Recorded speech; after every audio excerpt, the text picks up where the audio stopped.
हामीले बजारमा कोठाइदिए हैनन् 500 जना हुने मान्छेलाई हामीले कस्तो दुःख छ के हामी कहाँ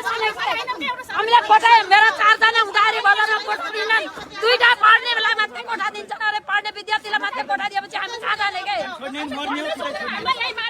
भन्दिया छु कि हामीलाई त बालन सरकार एसटी आमाको पोइ त भिखारी हण्डीको छ र हामीलाई भोट दिएर हो कसैले गरेको हामीलाई भोट दिएर त जितेर ठुलो बनेको जनता चाहियो भने सरकारको के काम के पहिला जनता हुन पर्यो पछि सरकार हुन पर्यो के भने भन्दिया मेरो त घरको मलाई क्षतिपूर्ति चाहियो म समूहकै किस्ता तिर्ने कि कोठा भाडा भर्ने कि भत्ता बढाउने